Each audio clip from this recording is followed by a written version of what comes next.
राम राम जी। जय श्री राम, हर हर महादेव। मैं बाबा रामदास और आप देख रहे हैं स्लो जिंदगी और बाबा की खरी खोटी और वज्र घोष, 3 चैनल्स है। मेरे साथ नन्हे पहलवान। कल शाम की बात है, मेरे सामने एक वीडियो आई। वो वीडियो आते ही मैंने नन्हे पहलवान को फॉरवर्ड की। मैंने कहा देखो, अनदर होली काऊ, उस पर एक ही टाइटल लिखा था मैंने, अनदर होली काऊ मेकिंग फॉल्स एलिगेशंस। अब हमें कैसे पता लगा फॉल्स है ट्रू है? खाली कहानी सुन के लग जाता है कि फॉल्स है। जरा नन्हे पहलवान वीडियो दिखा दीजिए दर्शकों को, जरा वीडियो देखिए, उसके बाद बात करते हैं। मेरे साथ ये घटना हुई है कि मैं घर में अकेली थी, मैं नहा रही थी, मेरे लेबर लोग पीछे बैठे थे, कोई घर में नहीं था। दिनेश चंद यादव दरोगा आए, उन्होंने मेरा धीरे से गेट खोला। मेरे घर में कुंडी नहीं लगी थी, मैं भूल गई थी। मकान मेरा पूरा गिरा हुआ है, बाथरूम टूटा हुआ है, कुछ भी नहीं है। उस टाइम मैं नहाने लगी, मैं नहा रही थी, इन्होंने आए चोरों की तरह मेरा गेट खोला और गेट खोल के अंदर को आए। हमने देखा इनके पैरों की तरफ, हमने कहा अरे अरे कौन है? तो कह रहा है मैं हूँ। हम कहे अरे सर मैं नहा रही हूँ, आप बाहर जाइए। कह रहे नहा रही तो क्या मैंने कुछ तेरा ले लिया है? अरे हमने कि कपड़े नहीं पहने हूँ, मैंने उल्टे सीधे कपड़े पहन के जैसे मैं बाहर आई। मेरे से कहते आराम से आराम से, और ऐसे करके फिर उसके बाद में इन्होंने कहा कि ये क्या करवा रही हो? हम कहे सर कुछ भी नहीं, मेरा टूटा फूटा मकान बना है, वही मैं बनवा रही हूँ। हमारा घर पूरा कल इस पे स्टे है। हमने कहा स्टे तो स्टे जो है वो होगा, लेकिन ये तुम्हारा तरीका कौन सा है घुसने का मेरे घर में? हम कहे इस तरीके से किसने बताया आपको? ये तो नियम नहीं है कि आप जितनी पुलिस वाले आए, मेरे घर में कोई भी नहीं घुसा है, लेकिन आप ऐसे हो जो डायरेक्ट चले आए चुप्पे। ये तो देख लो क्या लेडीज करती है। इन्होंने मुझे उल्टी सीधी बातें कही और उसके बाद में बोले, जब मैंने ये बात कही तो बोले अभी लेडीज पुलिस को ला करके अभी तुझे ठीक करवा दूंगा, देखने तू मेरा क्या कर लेती है। हमने कहा कि अच्छा तुम मुझे मरवाओगे, मतलब ये ऐसी बात भी मेरे घर से करते हो? और मैं बोलती तुम मेरे को धमकी दे रहे हो। कह रहे कि हम कहे रुक जाओ, भी आपकी मैं शिकायत कर। बाबा जी इतने से ही लोगों को पता चल गया कि क्या है पूरा केस। अभी मेरी बात बाबा जी ना, जो सीईओ हैं कन्नौज, अभिषेक प्रताप अजय, बड़े मतलब ये उत्तर प्रदेश की घटना है? हाँ ये जी, उत्तर प्रदेश की घटना है। कन्नौज में सर्कल पड़ता है, कन्नौज ही। और जो पुलिस स्टेशन की बात कर रही है ना तालीग्राम, वो है तालग्राम।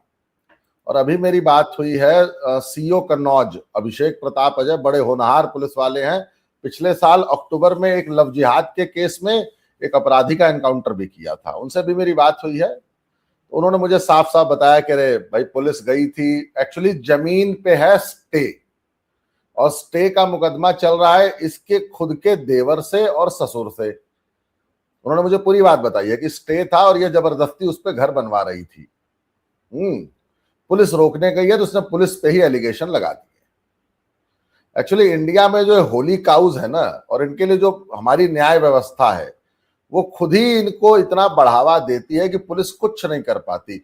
अभिषेक प्रताप का ये कहना है कि भाई साहब हम लोग कुछ कर ही नहीं सकते ऐसे केसेस में, तहरीर दी है, मुकदमा लिखना ही पड़ेगा। तो ये है भारतीय न्याय व्यवस्था। इस महिला का, इस औरत का, ये जो इन्होंने जो वीडियो बना के बयान दिया, वो बयान सुनिए। लेडीज पे आप ऐसे कैसे आ सकते हैं? लेडीज लेडीज लेडीज, औरत बेचारी, अबला, होली काऊ। मैंने कहा ना, ये देश होली काऊ सिंड्रोम से, होली काऊ नामक बीमारी से ग्रस्त है। अच्छा, अब एक बात बताइए, दरोगा मतलब कम से कम सब इंस्पेक्टर तो होगा ही, एसएचओ साहब तो कराएंगे नहीं, सब इंस्पेक्टर रहे होंगे, लाख रुपए सैलरी भी होगी जी, और कम से कम 10, 12, 15 साल की नौकरी भी होगी।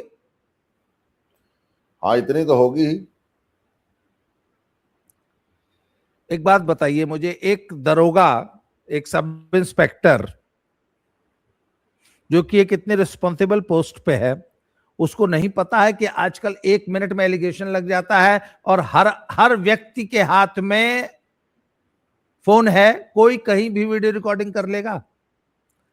अच्छा, कल ये जब आया, ये फेसबुक पे मैंने वीडियो देखा था नन्हे पहलवान, तो उस पे जो जो पोस्ट करने वाले हैं वो मेरे बड़े अच्छे परिचित हैं, मित्र हैं।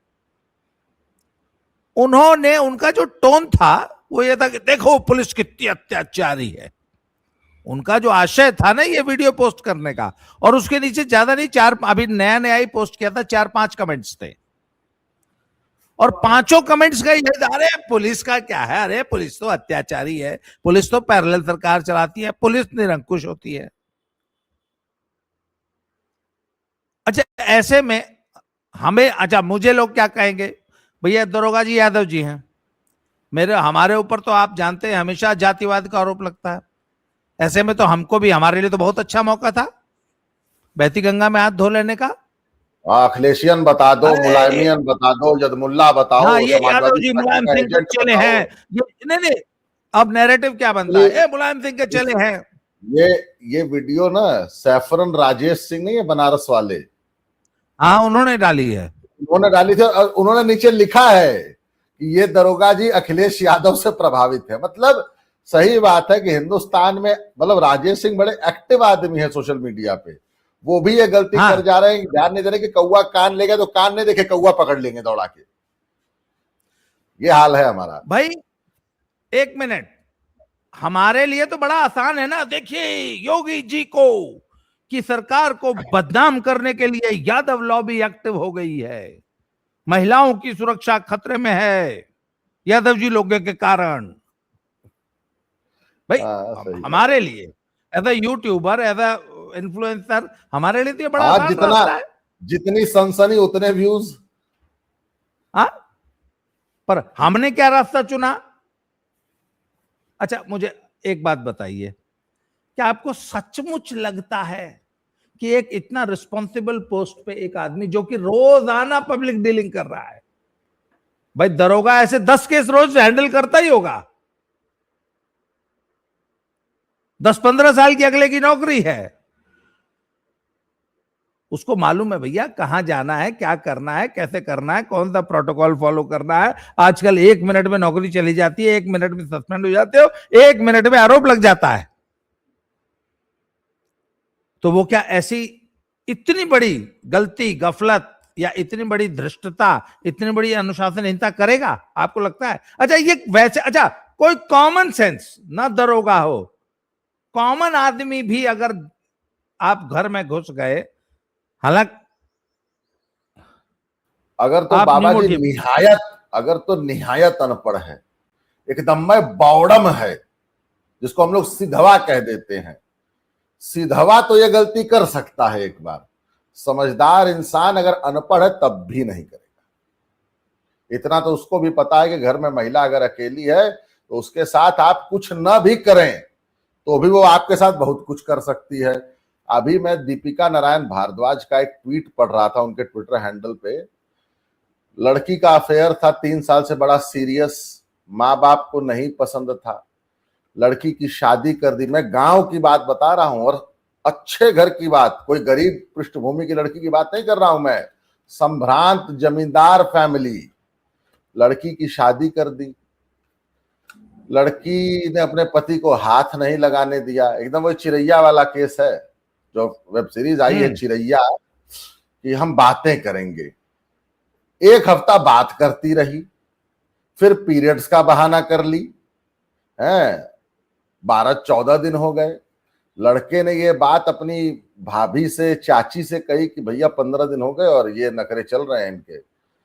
जब लड़की को सीरियसली बैठाकर पूछा गया कि क्या है, तो बोली कि मेरे ससुर मुझ पे गंदी नीयत रखते हैं, आपका बेटा तो इम्पोर्टेंट है।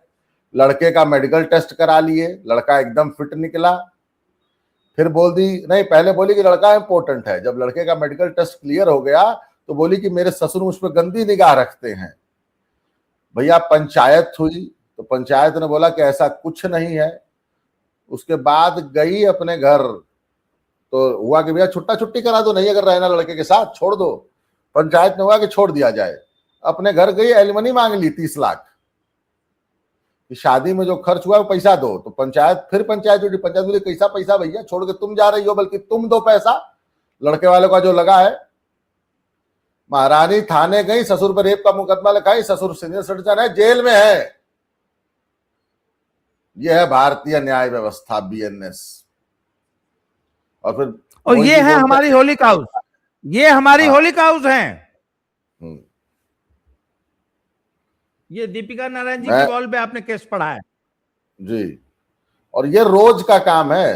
अरे दीपिका जी कितने केसेस फॉलो कर लेती हैं, ये रोज का है। आप एक काम करिए ना, आप एक शो शुरू कर लीजिए बाबा जी। आपको मैं एक बात सजेस्ट करता हूं कि आप स्लो जिंदगी खरी खोटी या वज्र घोष पे एक शो शुरू करिए कि ऐसे न्याय व्यवस्था के प्रताड़ित व्यक्ति मुझे फोन करें, वीडियो आए, मेरे साथ आके बनाए, चाहे फोन से जुड़े।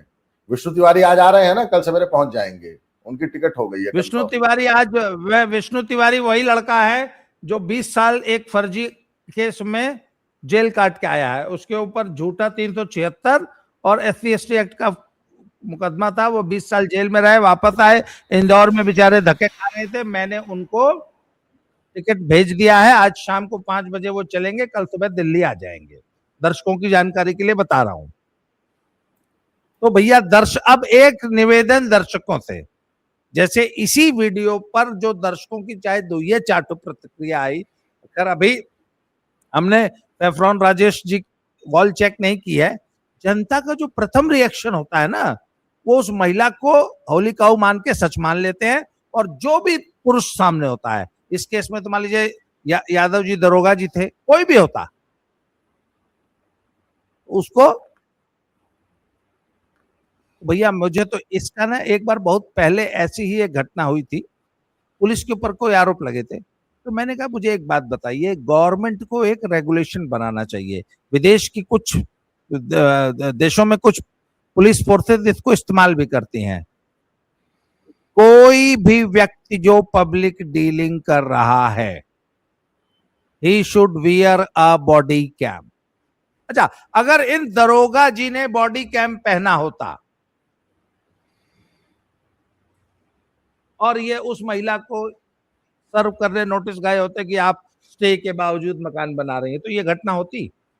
नन्हे पहलवान जी, आज गाड़ियों में डैश कैम लगाते हैं, लगा रहे हैं। उससे कम से कम ये तो क्लियर हो जाता है ना किसकी गलती थी। अगर कोई घटना दुर्घटना होती है रोड पे, तो इन दरोगा जी की बॉडी कैम अगर होता इनके बॉडी पे, बाबा जी लीजिए, मैंने सैफरॉन राजेश सिंह की वॉल खोल के आपको दिखा दिया। कन्नौज में निर्माणाधीन मकान में एक महिला नहा रही थी, दरोगा दिनेश चंद्र यादव चुपके से कुंडी धकेल कर अंदर आ गए। महिला, कौन है? दरोगा यादव, क्या कर रही हो? महिला, मैं नहा रही हूं, आप बाहर जाइए। दारोगा, स्टे लेकर आया हूं, आप बाहर, तुम जाओगी। नोट, दरोगा जी अखिलेश भैया से प्रभावित हैं।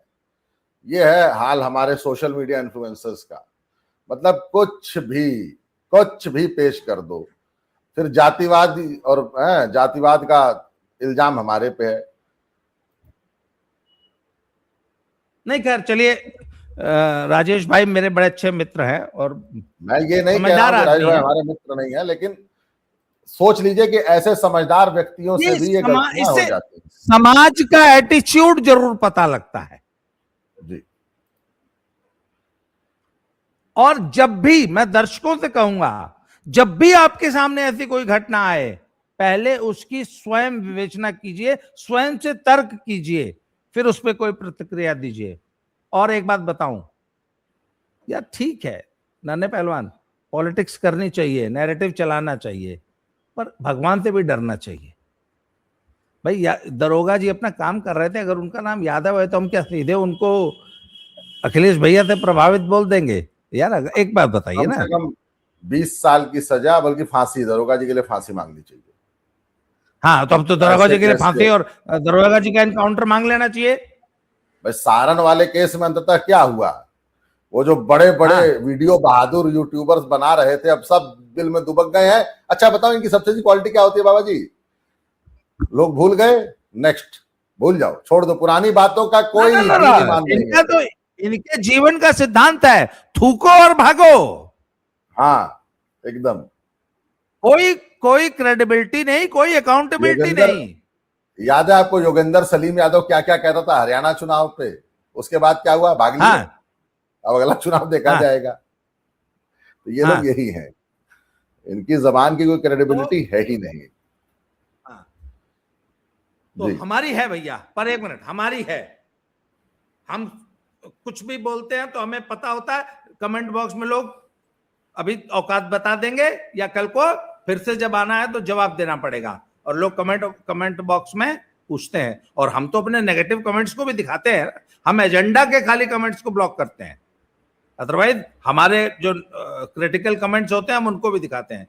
तो दर्शकों से एक ही निवेदन है, ऐसा कोई भी आरोप लगे पहले स्वयं से तर्क कीजिए, स्वयं विश्लेषण कीजिए। नन्हे पहलवान, आज की चर्चा को यही समाप्त करते हैं, दोबारा किसी नए विषय पर फिर बात करेंगे। जय श्री राम, हर हर महादेव। हर महादेव।